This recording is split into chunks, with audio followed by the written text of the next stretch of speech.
Welcome everyone to another workshop by Vyzer. I am super excited for this one. Matt, just to remind everyone, our last workshop we did was sort of about investment, man. How do we vet deals and go through due diligence processes and stuff like that. More financial oriented. This one I feel like is every aspect of our lives, not even just as investors, but as human beings, as business owners, as employees, as executives, as parents, as kids, whatever it is. And I've learned a lot from you as part of Good Abundance and listening and hearing you speak. And we did a podcast about this, and I thought it'd be super interesting if we do like a live workshop where we bring on people like we are now and just dive into the way that Matt King goes about goal setting, goal tracking, and just like reaching excellence and achieving all the things you want to achieve in life. And for those who do not know, Matt, you're going to give your own intro in a sec. But Matt, besides being an amazing human being, he's the CEO of this organization called Go Abundance, which I'm part of. It's basically this community of people that are focused on being better at every aspect of your life. And Mac is the CEO of this organization. He also leads a family office of an amazing person as well, who's hundreds of millions family office. And maybe Matt, you want to dive into that, but the objective of this session is for Matt, again, to share his insights and for us to learn. From a housekeeping perspective, this is structured as a webinar, not a meeting, whatever, but feel free to ask questions in the Q&A, or just like get involved. Matt really wants this to be an interactive session. I think that will bring the most value. So without further ado, Matt, I'm going to hand this over to you, and welcome to this amazing workshop, man. Thank you for joining us. Yeah, you bet, man. And everybody can see my screen, right? Yep. Okay, cool. So look, it's an honor to be with you guys. I think very highly of Latan and what he's doing with Vyzer. I'm honored to be with you guys in this community. We can take this any direction you want after I get off my soapbox here for 15 or 20 minutes about the power of goal setting and how to set goals. I have three beautiful children, an awesome wife. My daughter's 5, my son is 3, and then our newest daughter is 7 weeks tomorrow. So we're in the thick of it right now, having fun and enjoying it. I'm a college dropout, born and raised in a small town in Wisconsin. Went to college, realized that wasn't the path for me. Recognized that I could either print T-shirts and make $3,000 or go take a test and spend $3,000. So dropped out of college when I started my own business, and have kind of pursued that entrepreneurial path or that entrepreneurial journey ever since. Today, I'm fortunate to be the CEO of Go Abundance, an entrepreneurial-based mastermind group. We have over 900 members in our tribe. Cumulative net worth of our group is just over $5.4 billion. So some like pretty serious players, some pretty successful and intense dudes. And then I also get to run a family office for a guy here out of Austin, Texas, who has a net worth just over $200 million. Get to make all of his investment decisions for him, help him with trust and estate planning, help him with business operations and management. We own and operate about 35 different operating companies. We have about 200 different investments in various things. And then primarily now are focused on our own investments in more GP type positions because we have a team that can manage and run most things. But I'm here to talk today to you about goal setting. So I learned about the power of goal setting when I was 23. I've always been a goal setter, played sports growing up, but really understanding the power of goal setting with intentionality. I learned this process at age 23 from David Osborne, whose family office I run today. And he really showed me this blueprint to really have a limitless life. So I believe that every single one of us on this call, myself included, are living small. We're living small because of the narratives we tell ourselves, the narratives others have told to us, the own limitations we have in the life that we've built or the mindset we have. And I think each and every one of us need to give ourselves permission to no longer live small, but rather to start living abundant lives.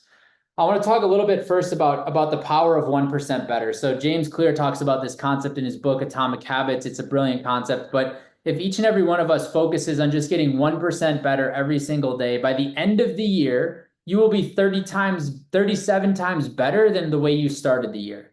All it takes is 1% incremental growth. Now, alternatively, if you get worse 1% every single day, that means by the end of the year, you will be 0.03% of what you began the year as.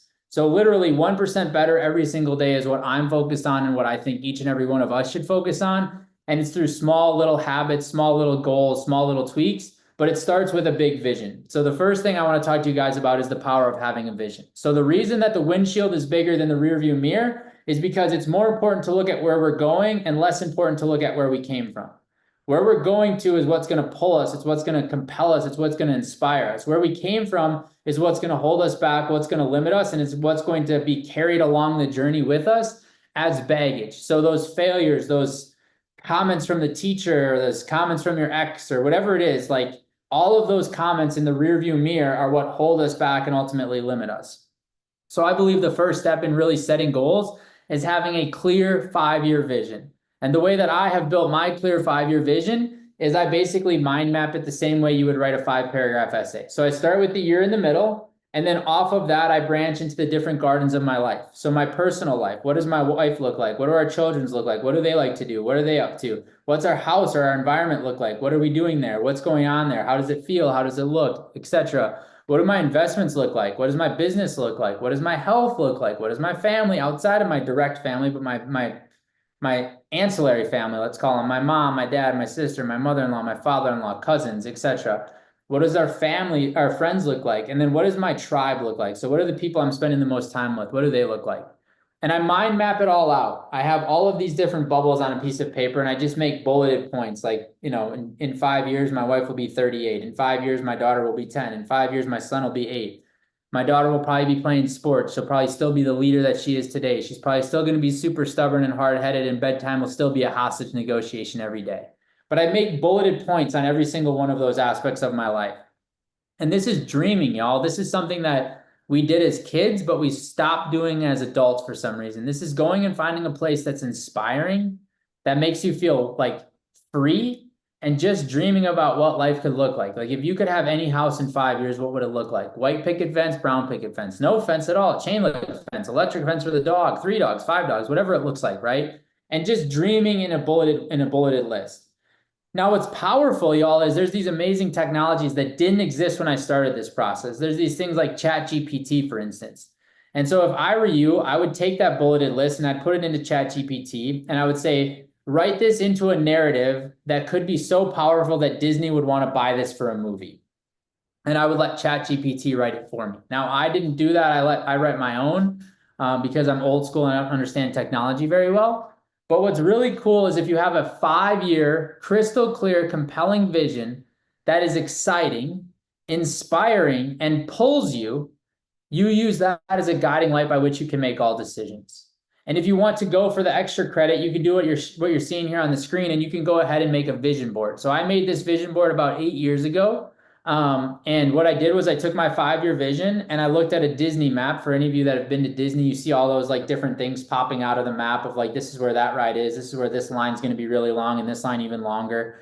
And I basically took that and I found a designer on Upwork, and I paid them $300 to take all of these different images I found online, these stock photos of a bakery or a house or a family. And I basically asked them to make it my own. And I did that so that I could have this printed and put this above my dresser. So this literally sits on a metal framed legal size print that is above my dresser, and I look at it every single morning. What's crazy about this is this was done 8 years ago. Since then, we've bought and moved into our house and we built it. Now, we don't have that cute little U shape in the front of the house, which I'm really grateful for because those are a pain in the ass and I should have never put that in the picture. But what's really interesting is our driveway unintentionally is actually on the right side of the house, not the left side of the house. Our pool by design runs perpendicular to the house, not parallel with the house. Most of these things are like very unique, and it was just a part of the vision. But when we got the lot that we built our house on, it made all of our vision come to reality, right? The chicken coop that I wanted to have at the house, well, that's at the ranch. It didn't get to go at the house. But all of these things on this vision board have come to or started to come true in one way or another for me in my life. And it's all through the power of the subconscious mind. All of us have a conscious and a subconscious mind. The conscious mind is like a snail. The subconscious mind is like a supercomputer, AI bot writing all of these crazy programs and algorithms.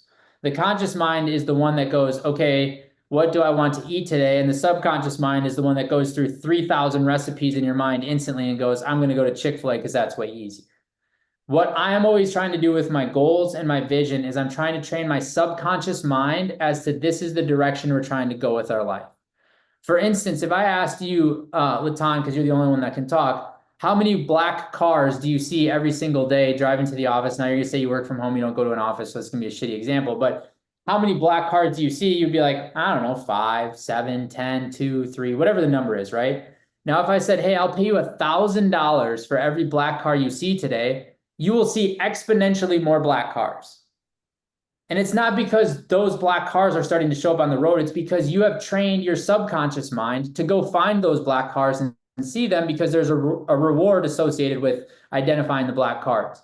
Though that is called your reticular activating system. That's a part of the subconscious mind. And I believe if we can program that reticular activating system to start to see things for our life in business, in investment, in health, in wealth, in family, in contribution, and we can see those in a picture or see those in a vision, we can start to bring those into our life and actually start to make those real. Matt, So I have the a first question. thing I think we all have to do is start with that 5-year vision. I have a question though, because I love this, and a question about, vision boards overall, and this in particular. Like, this is really material like goals, right? Yeah. Do you implement non-material like goals in a vision board in your like 5-10 year plan? And if you do, how do you represent it so you can then build a plan to reach those goals, which aren't material, like aren't a house, a car, a ranch, or whatever Yeah. it is? Well, that's a great point. And what's really cool about this is when you look at it, you see material things. When I look at it, I see non-material things and material things. For instance, my wife loves to bake. You'll see on this a bakery. That is not a material I want to own a bakery. That is a material symbol that represents that my wife is still enjoying baking and still loves to be that person that can be creative at home. Another example is you'll see here like a gas station and a car wash here. That is materially an asset that I want to found, but it has a logo that says Hornies. That's a concept that I've come up with. And so non-materially, that's me continuing to chase my dreams and to dream and to go after things and take courage and take risk and all of those things. So this ultimately looks very materialistic, but even so much so as the river running through it, that river running through it reminds me of my family, my friends, and my health, right? Constantly flowing through the middle of my life, the most important part, right? And it's being fed by this body of water. That body of water to me represents the tribe and the people I spend the most time with, because that's where I'm going to get my energy. And then that's where it's going to allow them to flow back through my life. So I do incorporate non-material things in here. It's just to the naked eye or to the random person, they won't see those nuances. But if you read my vision and then look at this, you will see all of those nuances sort of working in tandem in the vision I created here. That's amazing. Cool. Very symbolic, I guess, Yeah. more than anything.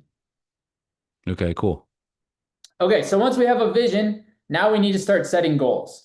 So there's a problem. Most people set intentions, they don't set goals. The difference between an intention and a goal is very, very important in order for us to achieve the level of success we desire to achieve. Intentions are, I want to be healthier. I want to have a better relationship. I want to have more free time. Not trackable, not definable, not measurable, and not time-bound. What I believe we need to do is we need to have goals. I want my body fat to be at 22% by the end of the year. I want my body fat to be at 12% by the end of the year. I want to do 400 workouts this year. I want to go on 24 date nights with my wife this year. And what's funny is if we have goals, it will oftentimes lead back to the intention by which we set them. So we start with the intention. I want to be healthier. That's great. What does health look like for you? And then let's go ahead and set goals. So by the end of the year, we go, I am healthier. But because I achieved all the goals I set, I ran, I worked out, I lifted, I did saunas, cold plunges, I took rest, I did yoga, I got my body fat checked, I got my blood results checked, whatever those could look like, right? You have goals that ultimately will lead back to that intention. But when you're setting goals, make sure you set goals. Don't set intentions. And then what we do is we have this worksheet. We have this powerful worksheet. Now I'm showing you a 2023 version, but obviously it's not 2023. But what we have inside of GoBundance and the community we have is a template that David built. I've refined it to fit me. You should refine it to fit you. But ultimately, it's the gardens of life. And then it's our professional life on the other side. So we have relationship, family, friends, spiritual contribution, physical nutrition, health, intellectual education, personal growth, lifestyle adventure, environment, tribe, and then money, financial, and investment. So let's talk about each of those gardens. Each of these gardens, I believe, represent a powerful part of our life that we have to put intense focus on, or else it will fall to the wayside. Family is a great example. Spiritual is a great example. Contribution is a great example. Health is a great example. You name it. So when you start with your relationship, your family, and your friends, what do you want to accomplish from a goal setting perspective in 2025, such that you can look back and go, holy cow, my life with regards to relationship, family, and friends is beautiful. For me, it's 24 date nights with my wife. For me, it's one-on-one trips with my children. For me, it's family vacations with my family and my wife's family. For me, it's engagements with friends. So it's like a certain amount of times I'm going to see my friends from back home in Wisconsin. For me, it's about cultivating and fostering the right relationships in my life. All of them have a number on them. And the biggest mistake I see people make when they set goals is they want to have a better relationship with dad, right? That's their intention. I want to have a better relationship with dad. How are you going to do that? I'm going to call him every week. Bullshit. Because life's going to get in the way. You're going to miss a week. And then by definition, you fail to achieve that goal. So what I do is I say, if I want to call my dad every week, there's 52 weeks in a year. Life is going to happen. So I'll say, call dad 50 times. And every time I call dad, I'll put a tally mark next to that thing I accomplished, so that I can continue to get those dopamine hits and be reminded of this is important, this is important, this is important. I don't put on their weekly date nights with my wife. I put on their 24 date nights. Why? Well, we just had a brand new child. It's not really the most ideal time to say, hey, let's go on a date night while you're taking a 7-week-old newborn that you're breastfeeding, and leaving a 5-year-old and a 3-year-old at home. If I said date night weekly, we would fail. But I say 24 date nights. And the beautiful part about that is if we get to the end of the year and we've only done 20, well, guess what? We might go on 4 dates in a row. We might go on date, not date, date, not date. Like, we can do whatever it takes to make sure we achieve that goal. Because ultimately, again, what we're trying to do is we're trying to train our subconscious mind that what we put on this piece of paper, we achieve. And so I want to be very intentional about putting things on here that I can set myself up for success, allow some oil to run through the system, no different than a car engine, so that if things start to shift, if things start to move, the engine continues to run well and there are no issues and nothing breaks down. So you have your goals for each of these gardens, you have your professional goals, then what do you do with it? Most people put it in a drawer and don't look at it for a year. They pull it out a year later, they look at it and go, oh wow, I accomplished some of this shit I didn't even remember I wanted to accomplish. This is awesome. What I do, I glue it in the back of a journal. I cut it out like an arts and crafts project. I glue it in the back of the journal and I engage with my goals. I was taught at a young age that if you engage with your goals, they become more real, they become more tangible, and also you start to get these dopamine hits that coincide with the goals. So when you don't really want to get in the sauna or you don't really want to get in the cold plunge, you're reminded of the tally mark you get to put next to the goal, and you're driven by more of the accomplishment rather than like the fear of like, I don't want to get in 42-degree water, or I don't want to go in the 220-degree sauna, whatever it is, right? And so you're constantly trying to remind yourself of the dopamine and the excitement of completion. All of us have experienced it in our life when we complete a big project, when you do something big, that feeling of enjoyment, that feeling of gratitude, that satisfaction. And so goals are the same. You want to have that same gratitude. You want to have that same joy. You also want to have people, right? Yeah. What's that? You also want to have a group of people that hold you accountable for achieving those goals, right? Absolutely. Yeah, absolutely. You have to have accountability. And I'll touch on that even more here shortly. I was just going to say the other thing you all want to do is think through ways you can habit stack. So we only have so much time in a day. And we have big dreams. We have big goals. We have a lot we want to accomplish. Well, how are you going to do it all? Well, you habit stack. So what I do is, like, I want to do a red light therapy a certain amount of times a year, and I want to work out a certain amount of times a year. So I went out and I bought a red light panel that is on a stand that mounts next to the treadmill. So now when I run, I can do my red light therapy. So I take a 10-minute red light session and a 20-minute therapy session. And rather than that process taking 30 minutes, it only takes 20 because I'm doing the red light while I do the sauna. I do my reading or my red light, on the treadmill. I do my reading in the sauna. Why? Because I want to sit in the sauna for 20 minutes and I want to read for 20 minutes. Well, what better way to read than in the sauna? I'm always finding ways to try to stack things so that I can achieve more with the same amount of time. Because again, time is not infinite, it's finite, and we only have so much of it. So the way you have to, I believe, live a big life or an abundant life is you have to find ways to be very efficient, which means habit stacking, I think, is one of the most powerful activities we can be doing. And then to your point, Latan, like, I think it's important to surround yourself with the right people that will hold you accountable to doing this. Most of us surround ourselves with people that tell us what we want to hear. In reality, we need to surround ourselves with people who tell us what we need to hear. What you need to hear is, you said you wanted to do those workouts, you're being a lazy piece of junk. what the friend or the family member will tell you is, I know you want to do all those workouts, but you just had a newborn baby. Life is so busy. Just give yourself some grace. And there are moments in time, y'all, where giving yourself grace is important. But at the end of the day, if we really want to lead abundant lives, we need somebody that's going to hold us extremely accountable to our word. Because I believe our word is ultimately all we have. So if I say I am going to go skydiving, I want people to hold me accountable to skydiving, so much so that the team booked for me to go skydiving in San Diego in 2 weeks because they knew it was on my goals and it was important to me, and they wanted to hold me accountable to go skydiving. You want people that you are surrounded by both personally and professionally that are going to hold you accountable to doing what you said you wanted to do. The last thing I'll say, and then we can bounce to questions and have more of a conversation, is this sheet is going to look overwhelming. If you've never set goals, it's going to look daunting, scary. It's going to be very easy to look at this and go like, I'm not ready for that. Think of it as like a couch to a 5K program or a couch to a marathon program. If you want to run a marathon and you've never ran before, you can find a training program online that will get you ready for a marathon. The first day isn't going to be, okay, go out and run 42 miles. The first day is going to be put your shoes on. And then day 2 is going to be walk around the block. And then day 3 is going to be run around the block. And then day 4 is going to be maybe just look at the block and take a breath. And then day 5 is going to be run a mile. And day 7 is going to be 10. And then, it's going to stack. It's going to build, right? Goal setting is the same. Find 3 goals in each of these gardens to start and do that for 2025. Find 4 goals in each of these gardens for 2025. Maybe one garden has 7 and one has 2. That's okay. Understand that the power of goal setting is a process and a journey. You're not going to get there overnight. It's like a muscle. It's going to take time to build. It's going to take time to develop. And it's ultimately going to take time to be nurtured and cared for, no differently than your muscles would if you were actually working out. So when you see this, don't get overwhelmed. Don't get defeated. Don't get scared. Don't get frustrated. Understand that this is a journey. This is no different than making investments. And you're going to have to build up your expertise over time. But the best way to get started is to just freaking do it.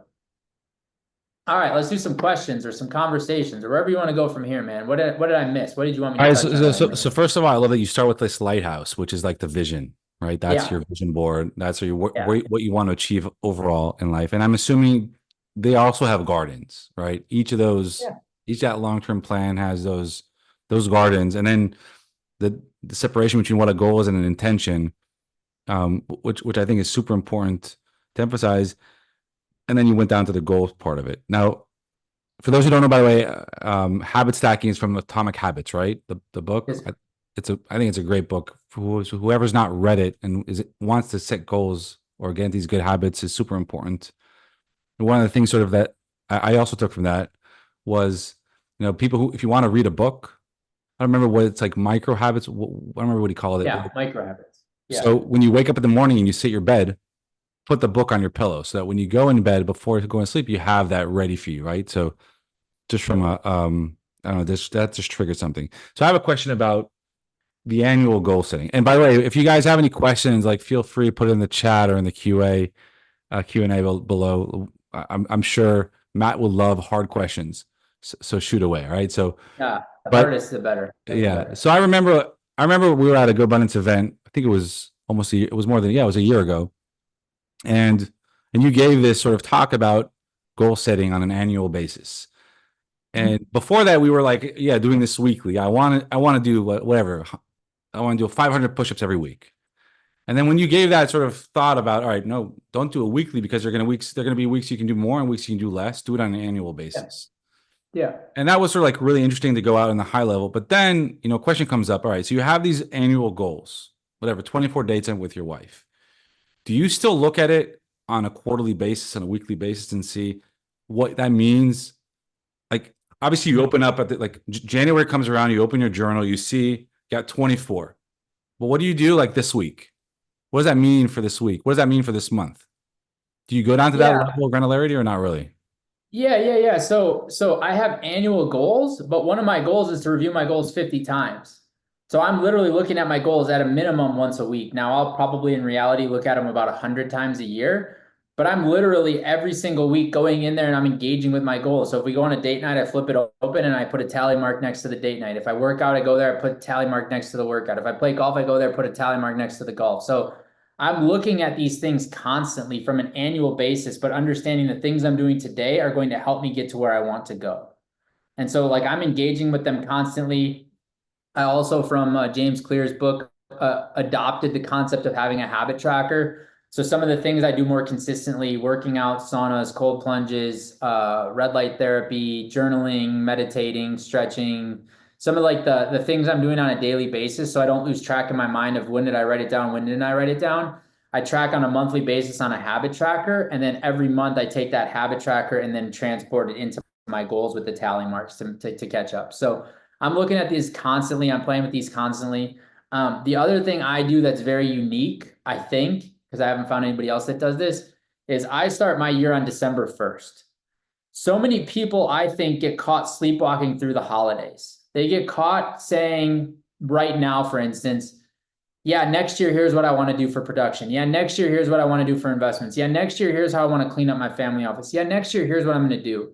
And they give themselves this space and this grace to like, after Thanksgiving and after Christmas and after New Year's and the holidays clear up, I'll go ahead and focus on my health. Like, why wait? And so what I do is I start my year every year on December 1st. So like Thanksgiving essentially for me is like New Year's, right? It's like the end of the year. It's like the celebration for the end. And then December 1st, I kick off my year. And the reason I do that is because I truly feel like I have been 13 months to everybody else's 12 months. And I understand you're going to tell me December to December, it's just 12. I get it. Yes, it is. But I'm telling you right now, if you're starting next year while everybody else is trying to wrap up this year, you will feel further ahead than them. And even more when everybody else is sleepwalking through the holidays and you're getting shot out of a cannon because you're excited and inspired by 2025 goals, you will lap the competition. You will have way more leads, way more closings, way more potential, way more deals to look at, way more capital to deploy because everybody else is sleepwalking through the end of the year. And so you don't have nearly as much competition. So I literally start my year every year, December 1st. And it's been one of like the biggest game changers for me to really crush the goals I have for my life and really achieve the level of success I desire. That's great. That's really interesting. How flexible, because there's some questions that come up, but how flexible are you for updating these short and long-term goals? Like, because life happens, right? Yeah. Shit happen or good things happens, like someone sold a company or someone lost something, whatever it is. Like, how often do you revisit, or how flexible, how hard are you on yourself about thinking about changing those long-term or short-term goals and visions? Yeah, look, I was taught from David that there's only two reasons you don't achieve a goal. The first one is you die. Let's hope that doesn't happen. And the second one is you change your mind. Now, changing your mind is okay. Changing your mind to cop out of a goal is not okay. So a great example is in 2021, one of my goals was to ride a bull. And I rode the bull, and then I had already worked on my 2022 goals, and I was already preparing to lead 2022. And my 2022 goal said to do 75 CrossFit workouts. Well, from riding the bull, I got thrown into the fence. I ruptured my Achilles tendon. If anybody's ever done that or knows anything about that injury, the last thing you're doing for the next 12 months is box jumps. Like you're not jumping, you're not running, you're not like that's not in your cards. So I literally had to go into 2023 goal or 2022 goals, excuse me, and I had to change the goal from 75 CrossFits to 75 swims because that was more in alignment with what I could do at the time. So if you're finding something that doesn't inspire you anymore or doesn't quite resonate with you anymore, so long as it's not a cop out, you just change it. And this is where it comes back to, like you talked about earlier, having the right people that are going to hold you accountable. Let's say, well, yeah, I understand that it doesn't inspire you anymore to get your body fat down, but that's because I just saw you in the Chick-fil-A line eating French fries and a Diet Coke. So you're really just changing your health goal because you want to cop out, which is fine too, by the way, but just recognize that you're copping out, not that you've changed your mind. And so you want people that are going to hold you accountable. And it's okay to change your goals. It happens. I change my goals. Not a bunch, but I'm also like been doing this for 10 years. And so like, it's a pretty strong muscle for me. But I change my goals. I tweak my goals. I modify the goals if life happens and things come up. Right. The other thing I'll say is my 5-year vision. So I read my 5-year vision about 25 times a year. And then when I hit year 5 of that vision, or when everything in the 5-year vision has already come true, I'll go ahead and write the next 5-year vision.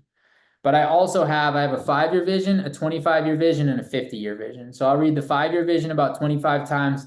I'll read the 25-year vision about 10 times, and I'll read the 50-year vision about 4 times a year. And Do you so measure like, that?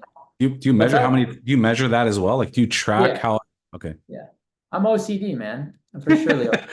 Yeah, because So I there's a have in question the about back. there's a question about tracking. We'll get into that afterwards. All right. Yeah, so I have in the back of my back of my journal, like literally the goals are pasted in, and I put tally marks next to every single thing I'm doing, and when making sure I track it. So if I go and read my 5-year vision, boom, I put a tally mark next to 5-year vision 25 times. If I read my 50-year vision, boom, tally mark next to the 50-year vision. So I'm tracking everything and paying attention to all of it.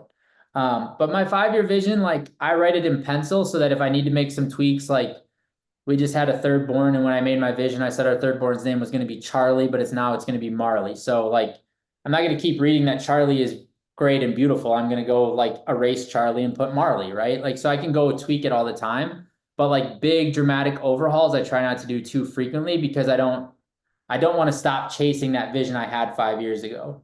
What's interesting, I will say, is when we look at our vision and we look at our goals, what you'll find is you're going to overachieve from a vision perspective and underachieve from a goal perspective. Said differently, you're going to overestimate what you can do in 1 year and underestimate what you can do in 5 years. And so when you're coming up with that vision, just I would encourage everybody to dream big, because it's amazing how powerful we are as humans and how long 5 years truly is. Like, we can really move mountains and do some really cool stuff. And so don't be afraid to dream big. Now, like, don't be delusional either, right? If you're net worth is $30,000 today, and you're like, in 5 years, I'm going to be worth $3 billion. Like, is it possible? Yes. But like, make it somewhat believable and achievable so that you can be inspired to continue to be pulled towards that vision and that goal. All right. Makes whole sense. Now there is a question, and I'll be specific about it. Let's just say, someone has this vision. They went did the whole thing, and then they have an exit event. They have this windfall. They have, a lot more money than they thought they'd have. Would you think, all right, scratch everything and then create a whole new vision board or a whole new goal setting? Or what would you think in that situation where there's like something extreme that either is or is not expected? Yeah, I would just say, like, when that opportunity happens, then you just have to have a new vision. So like, a great example, I just met with a GoBundance champion member up in Boston a couple weeks ago. He sold his company for a good amount of money, and it was never really his plan, but somebody offered him stupid money, and so he took it. And he's like, now I just feel like lost. I'm like, oh, that's interesting. Why do you feel lost? He's like, well, I don't know. Like, my business was like everything I did. I'm like, okay, said differently, your business was your identity. I understand that. I'm like, let me ask you a question. What does your life look like in 5 years? He's like, I have no idea. I'm like, bullshit. Like, if you could live anywhere in 5 years, where would you live? He's like, oh, for sure on the Cape. I'm like, great. So you're living on the Cape 5 years from now. What does your body look like? He's like, well, I'm still really healthy. I'm still really active. I'm like, cool. How often are you working out with a personal trainer? He's like, probably 2 times a week. I'm like, cool. Do you have a chef? He's like, oh, I'd always love a chef, but I don't think I can afford a chef. I'm like, okay, how much does a chef cost? He's like, oh, 60,000 bucks a year. I'm like, bullshit. $200 a week. You can find somebody to make you meals. He's like, really? Okay. So I'm like, now all of a sudden he has a vision, right? I'm living on the Cape. I'm working out with a personal trainer 2 times a week. A chef delivers healthy meals to us every single Monday so I can eat my certain way, vegan, whatever he wanted to eat. And all of a sudden, he started seeing a new vision for his life that was 5 years in the future, that was compelling and exciting, and pulled him towards it. So when life happens, when a big event happens, when the unthinkable happens, and you're like, oh, shoot, now what do I do? I would just say immediately go back to the vision, start with a clear slate, and say, 5 years from now, what does my life have to look like, such that I come back into this room on this moment in time and go, wow, life was incredible these last 5 years. Awesome. All right. So segueing to another question here, which I think is also super important because a lot of people are still running businesses, have teams, just like you have your teams, both in GoBundance and in the family office. How do you go, because you have these high expectations of yourself from like Yeah. goal setting, tracking, and achieving these big goals and visions. What do you do with your teams around, setting visions, setting goals, and tracking them? Yeah, so you have to be very careful that you don't take the high expectations you have for yourself and put those on other people that is in an area that they're not inspired or motivated by. Like, for instance, I'm super goal oriented. Like, I'm super motivated by setting a goal and achieving it. My wife is not at all. And so if I say, hey, we're going to have goals, you need to set goals, she's going to give me the middle finger and we're not going to get anywhere. Your people are the same on your team. You need to meet them where they're at, and then you can help them get to wherever you want them to go, but you've got to meet them where they're at. What I do is I sit down with my team annually, and I ask them, like, what are your goals? What's your plan? What's your vision? What do you want to do this year? And they'll always say, like, oh, I want the business to do this, or I want the business to do that. I'm like, yeah, I don't care. What do you personally want to do? Like, oh, okay, I want to buy a new car. I want to go skydiving. I want to pay off my credit card debt. I want to go on this vacation. I want to do this for my children. I want to do these things. And I'll write them in my notebook. And then when it goes back to those one-on-ones or those meetings with my team, I'll say like, hey, how's the new car coming? How's the paying off the debt coming? How's this going along? How's that going along, right? And then I can do things like, because I know what they want to do, rather than saying, hey, here's your end of year bonus, I can say, hey, I know you wanted to pay off your credit card debt. Here's the money to pay off your credit card debt. Has a much greater feeling, a much greater impact. It shows that I care about them. It shows that I listen to them. Yes, it's the same as giving them a bonus, but it shows that I'm vested in their life. And at the end of the day, what all of us really want at our true core self is we want to be seen, we want to be loved, and we want to be heard. If you can see your people, love your people, and hear your people, if you can see your children, love your children, and hear your children, if you can see your spouse, love your spouse, and hear your spouse, your life will be far better than if you don't do those things. Why does a 5-year-old throw a temper tantrum? Because they don't feel seen, or they don't feel heard, or they don't feel loved. So you have to just pause, look at that situation and go like, I hear you really want that toy in Target and you're laying on the ground throwing a fit, but what you're really telling me is you feel neglected because we have a newborn at home. Hey, Rye, I'm going to take you to lunch. We're not going to get this toy today. Let's go to lunch. Let's go have a conversation. Let's have a dad-daughter day. Let's go do something else, right? So it's just understanding that these goals that you hear from your people are a way to see them, hear them, and love them. And if you can do that, I think you'll be able to help them really transition or transform their lives. And I don't have like a fancy report or anything like that. I just put it in my notebook. When I'm going to meet with Holly, or I'm going to meet with Stephanie, or I'm going to meet with Michael, I flip to that page in my notebook and I look at their goals. I look at what our conversations have been in the past. And I start first there, like, so tell me, how's it been getting your taxes filed this year? Because last year you said you were going to file them on time and you got to file them in a week. Like, oh, they're already done. Like, oh, that's awesome. How did it go? How do you feel? Well, you said you wanted to file them early because you wanted to go get a HELOC. How's the HELOC? Now I'm still struggling to find a bank. Great. Let me make a connection to you to a bank that I know, and maybe they can help you with your HELOC. Now it shows that I actually care about them personally. That makes a lot of sense, but let's just bring it back for a second to the business though. Like, do you do the same type of goal setting for the business itself? Oh, yeah, absolutely. I have goals for the business, and the team knows what those goals are for the business, but I lead the team to understanding and choosing those goals. I don't tell them what the goals are. So they Because have I their think own, right? So they have their own goals basically that you help define for them for the business. they make their own goals for the business that I steer them to getting to the answer I want them to have. Explain. So I believe if I'm in business with you, and let's say we want to do a million this, I want this business to do 1 million this year in revenue. If I go to you and say my goal is for this business to do 1 million in revenue, you're going to look at me and say that's great, but in the back of your mind you're going to go, that's your goal, that's not my goal. You're not going to be as inspired by it, you're not going to be as motivated by it, which means I can't hold you as accountable to it. But if I go to you and say, Latan, what do you think we can do in revenue next year? They're like, well, this year we did 500. Next year, I think we could do 1 million. Okay, you think that could be our goal is $1 million next year in revenue? You're like, yeah, that's my goal. Well, sweet. That was my goal too, but you just told me it's your goal. So now I can write down on November 4th, Latan said next year we will do 1 million in revenue. And then when I meet with you, I say, how are we doing on revenue? Oh, well, we're way behind. Okay, well, remember, your goal was 1 million. You said we could do 1 million. How do we get to 1 million? And it's putting accountability on you. If, for instance, in that scenario, it was very easy to get you there. If, for instance, you said, this year we did 500, next year I think we could do 750.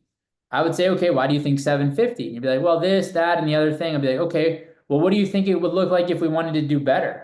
Well, I think we could do this. I think we could do that. I think we could go here. Okay, and then what would our revenue look like? Well, it'd be over $1 million. Like, do you think that's possible? Yeah, that's all easy stuff. That's low-hanging fruit. Okay, so what should our goal be? Well, it probably should be 1 million, right? So I lead people to where I want them to go through the power of asking questions. And I think that's a skill that all of us on this call can always get better at. So many of us want to move with rate and pace, and so we fail to ask questions. Instead, we just dictate and tell. And if you dictate and tell, you will never get people to run through brick walls for you in the same way that you can, as if it's their belief, their thought, their goal, their vision, their plan. So I ask questions. I try to ask 3 questions when I'm talking to people. I try to continue to ask questions, continue to lean into the questions, because ultimately I know that the power of life resides in the power of the question, not necessarily the answer. So, but in your personal life, you have all these gardens of goals, and in each of them, you have multiple goals. Mhm. Do you have something similar for the business? For the Yes. business? Yeah. So my goal setting sheet rather than it being the gardens of my life like it is for the personal, it's the gardens of my business. Every single one of the businesses has a different category, and I'm tracking somewhere between 4 and 8 goals in every single one of the businesses I own or operate. And is your team aware to all those goals, whether if they came through questions you asked them and it came from them, or whether if it came from you? Like, does each business have those goals and the team is aware of those goals and everyone creates their own gardens to reach the Yeah. same goals that you have? Like, how does that work for you? The team is aware of most of the goals. There's sometimes goals on there that I don't want them to be aware of. Like, we need to replace the finance person. That might be a goal. Like, do I really want the finance person to know I need to replace them? So there are some goals on there that are mine, but like the main sort of KPIs or key performance indicators, like they know those goals because they're the ones that gave me those goals. Now I got them to those goals through questions and curiosity and mastermind and brainstorming, but they gave me the goal. So it's their goal. I mean, yes, it's mine too, but I got it from them. So they're very aware of it. And there are all these, there's EOS and there's OKRs and all these methodologies for goal setting and tracking and reaching objectives within organizations. Would you relate to any of those on their own, or do you have your own like system in place to, have that alignment, reach those goals, reach those objectives and those results? I mean, I use a bit of every single one of the systems. I don't like any one system for everything. Like, I think EOS is incredibly powerful, but it doesn't quite work for the level of businesses I'm running. I think like KPIs work for some things, but they don't work for other things. So I use a little bit of all of it. And then some of none of it. Like I just kind of make up my own sort of system to track it. Most of it is just through peer-to-peer accountability and writing down what people say. And then when we meet, reminding them of what they said, and then reminding them again, and then reminding them again, and then reminding them via email, and then reminding them via text. Hey, remember at that meeting you said you were going to do this, where are we at? Hey, at that meeting you said you were going to do this, where are we at? Hey, at that conversation you said you were going to do this, where are we at? And I have found that that has been the most successful way to holding people accountable and helping achieve the goals as an organization. Right. All right, cool. By the way, so if you have any more questions out there, keep on asking. I think they're really great questions and interesting answers from Matt. So going back to the personal side, right? Because one of the things that I feel like I've always struggled around before setting these goals and listening to you talk about it was like, I don't want to be so planned. I want to have this spontaneity in my life where I can do this, do that without um, having to do it, quote unquote, because of a goal I set. Like, and I mean, I guess my wife is sort of like your wife. Like, she doesn't want to set goals for how many times you go on a date, right? Because Yeah. then where's the fun of it? But I mean, I agree with the muscle, and you want to be used to doing that so that you start doing it without even thinking about it. But like, has that ever been an issue between being very planned, very structured versus having the ability to be more spontaneous? Yes, it has been an issue, but it's no different than if you were going to drive your car from Austin, Texas to Dallas, Texas. You put in your destination. You don't know how to get there, so you got to put it in Apple Maps or whatever system you use, right? And it's going to tell you a route.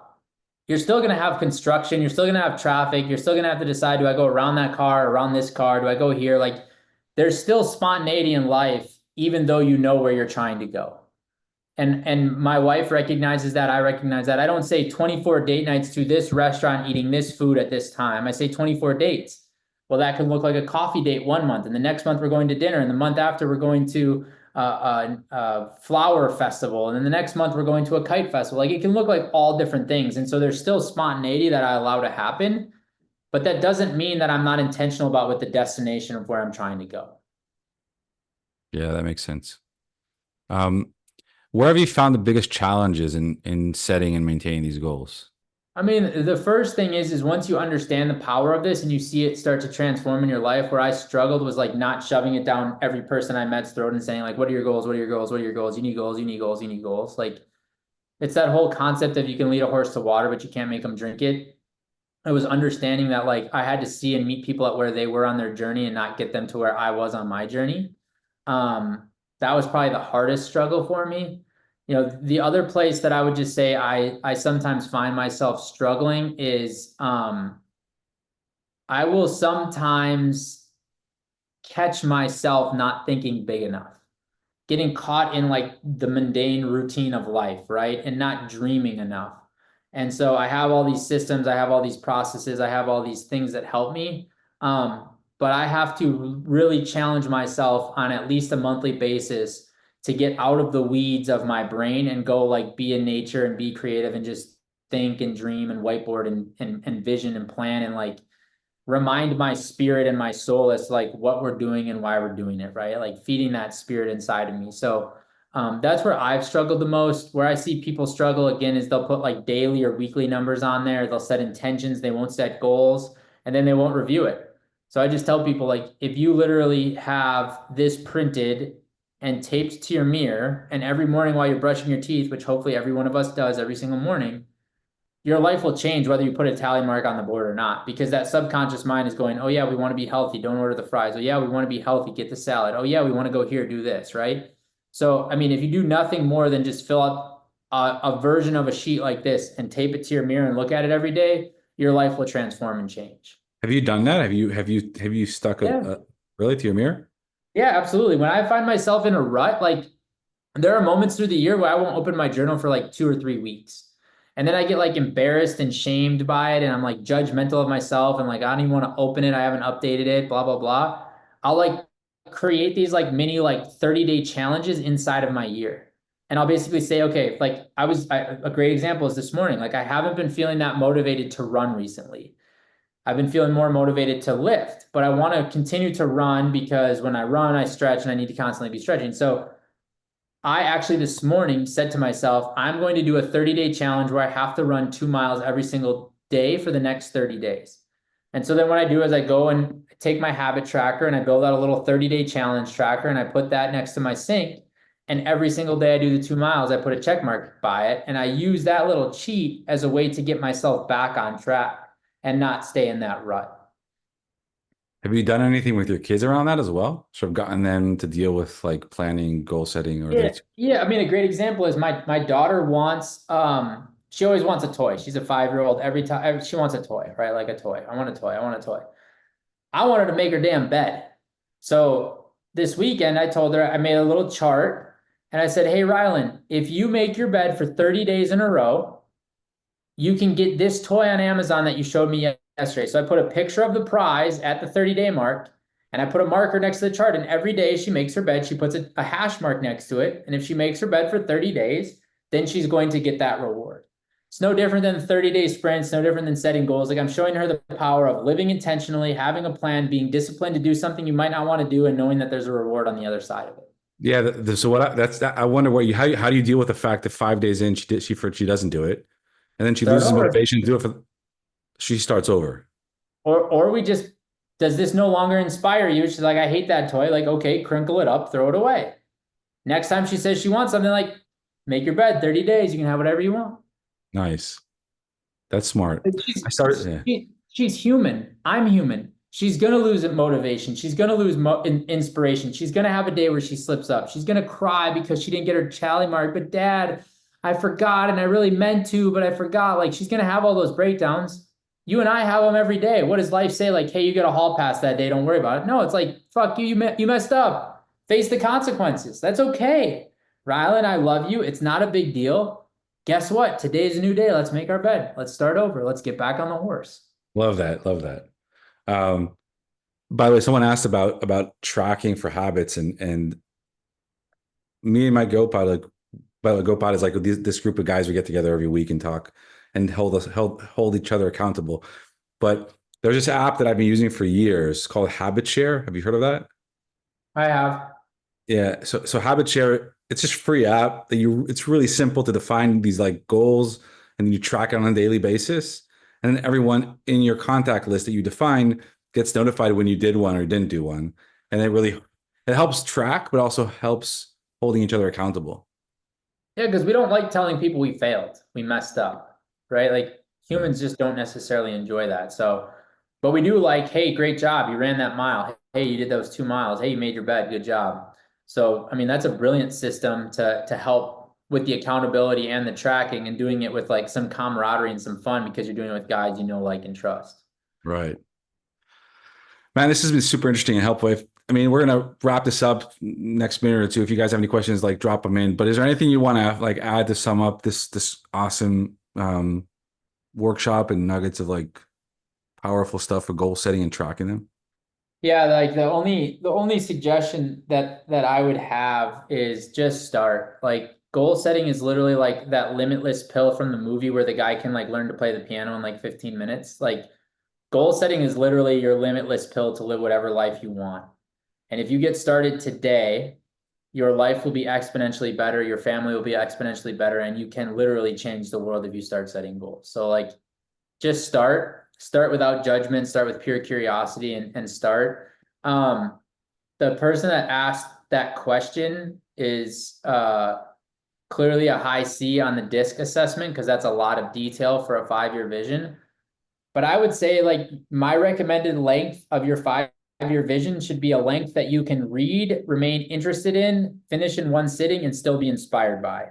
If you can read 3,000 words in 5 pages in 15 minutes and be like, holy shit, that's amazing, it's a perfect length. For me, I would look at those 5 pages and the next thing you know, they'd be collecting dust on my floor because it's just too long for me.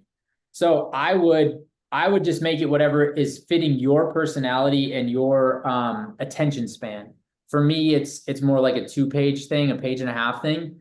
I also just created this little hack. So again, I'm always trying to habit stack. So I found an app that takes text and convert it into speech. And so I literally now have taken the last couple of times I've run on the treadmill and taken my 5-year vision and converted it into speech and had somebody read me my 5-year vision as I was running on the treadmill. So I could do my 5-year vision while running. Not only takes like 2 minutes and 30 seconds, but still now at least I get to knock off another thing while I'm working out, and hearing it sometimes feels different than reading it. So it's been really interesting for me to look at. I'd also chat GPT that, right? Take the 3,000 words, throw them into chat GPT, ask it to summarize it for you, like, short, whatever. Yeah.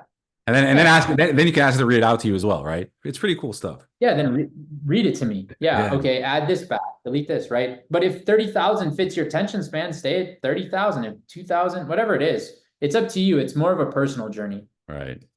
Awesome. And if anyone wants to reach out to you, what's the best way to do so? Yeah, on social media, it's mattking.atx. My email is just matt@abundance if anybody ever needs to email me or reach out. Look, I'm just honored to be here. I'm inspired by you, Latan, everything you're doing with the Vyzer community. And I love doing these things because it holds me accountable to doing what I tell people I do, and making sure that I'm not living a small life. So I really appreciate you having me. I really enjoyed this conversation and hope everybody on got value from it. I mean, I personally did, so I really appreciate it. And guys, feel free to reach out to Matt. He's awesome. And I'm also happy to answer any questions that might come up. So thank you all. And until next time, keep investing wisely and be awesome human beings. Have a great Thanks, week. man. Thanks for having me. All right. Bye, guys.